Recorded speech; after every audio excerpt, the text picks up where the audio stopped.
Let's jump right into this explainer and look at a massive shift happening right now. For a long time, we've kind of treated AI prompting like this dark art, right? Just sprinkling magic words here and there and hoping for the best. But prompts are literally the core interface of every single large language model. It is definitely time we move past the ad hoc tweaking and start treating them like what they actually are, programs. You know the exact frustration I'm talking about. A prompt works absolutely perfectly on Monday, but by Friday, it's just returning vague filler. Or maybe a different model decides to completely rewrite your code without even asking if you wanted changes. And honestly, that's because we've been relying on magic tricks rather than real methodology. If your AI's behavior swings wildly between totally fine and completely useless, it's because just a tiny variation in input or even a silent model update on the back end can completely derail a prompt that hasn't been properly engineered. So, here is our roadmap. We're going to cover from tricks to methodology, anatomy of a production prompt, inducing AI reasoning, DSP for automating prompt optimization, Claude versus ChatGPT tactics, and finally, evaluation and rigorous testing. Section 1. From tricks to methodology, leaving the trial and error era behind.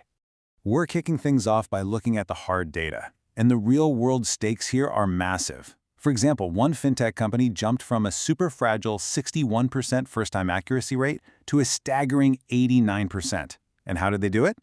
Simply by abandoning trial and error and adopting a structured formula: context, constraint, and content.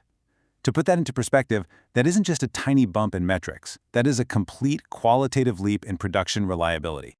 Section 2. Anatomy of a production prompt, building the foundation layer. What's really interesting here is that you need to treat a prompt like a software architecture breakdown, not just a block of text. Every production-grade prompt is basically a stack of 6 distinct components. You start with the role definition to establish the persona. Then you lock in behavioral constraints. These are the explicit do this but never do that rules. Next, you strictly define the output format like a JSON schema. From there, you provide few-shot examples to set the pattern. And finally, you inject the dynamic context and the user query. Organizing it exactly like this removes the ambiguity so the model knows precisely what to execute. Section 3. Inducing AI reasoning, teaching the model how to think.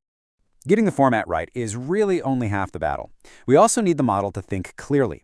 The crucial point is knowing when to use zero-shot for those simple, straightforward queries versus deploying few-shot to give the model a concrete pattern to imitate.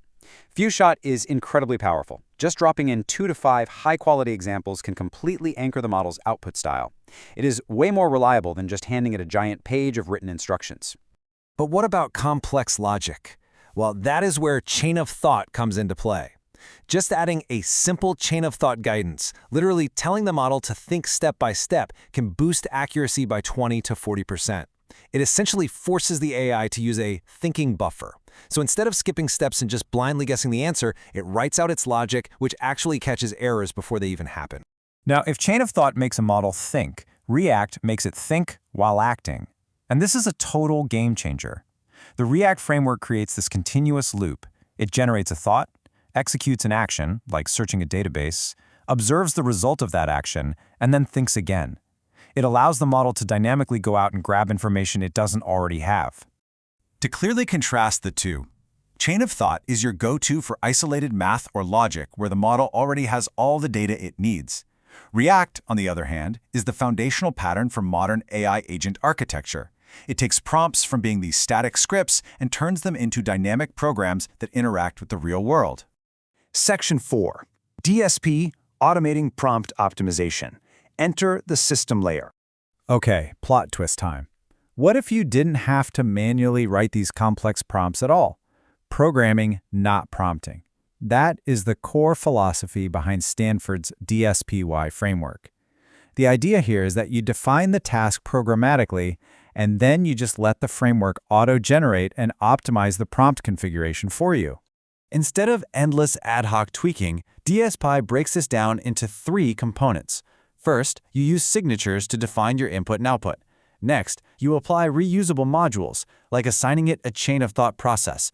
And finally, the optimizers use your training data to automatically iterate and find the absolute best possible prompt. This saves developers a massive amount of time on complex projects and makes the whole system infinitely easier to maintain. Section 5. Claude versus ChatGPT Tactics. Model-specific optimizations. This is a massive pitfall for a lot of people. You can't just copy and paste the exact same prompt into Claude and ChatGPT and expect the same results. You absolutely have to speak their specific dialects.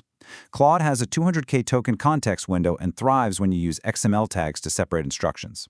ChatGPT, with its 128K window, responds incredibly well to explicit Markdown formatting and JSON mode. Claude tends to be very rigorous and step-driven, whereas ChatGPT is known for being highly flexible and creative. Another critical factor across all these models is the temperature trade-off. This is a setting you control at the API level, and you really have to choose your lane here. Do you want rock-solid consistency for data extraction and RAG? Then keep that temperature low, somewhere between 0 and 0.3. But if you need high variance for creative brainstorming or writing marketing copy, crank it up to 0.7 or 1.0. Just make sure you don't mix up the use cases. Section 6. Evaluation and rigorous testing. Why measurement is mandatory.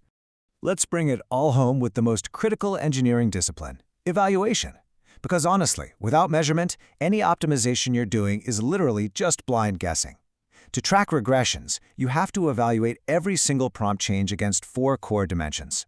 Using a fixed dataset, you need to prove the accuracy is high, the consistency holds up across dozens of runs, the safety measures prevent prompt injection, and the cost efficiency means token consumption isn't quietly blowing up your budget. And to actually measure that accuracy objectively, engineers rely on strict benchmarks. A great example is GSM8K. This is a data set of 1,319 grade school math word problems, each requiring 2 to 8 steps to solve. It explicitly tests how well a model handles multi-step mathematical reasoning, and it grades it strictly on the exact matching of the final answer. Integrating frameworks like DeepEval into your CI/CD pipeline is really what separates the amateurs from the pros right now. You've got to move past the manual vibe check. Vibe checks break in production. Automated frameworks shift your workflow to scalable, data-backed engineering. When a prompt is treated like code, it gets tested like code. It generates exact matching scores from 0 to 1, so you know mathematically, not just by feeling, if your new prompt is actually better than your old one. So, as we wrap up this explainer, I want to leave you with this. Are you still just typing into a box and hoping for the best? Because treating prompts like actual source code with version control, automated evaluations, and structured architecture is truly the only way to build reliable AI applications that survive contact with the real world. Think about it. How are you going to start engineering your prompts today?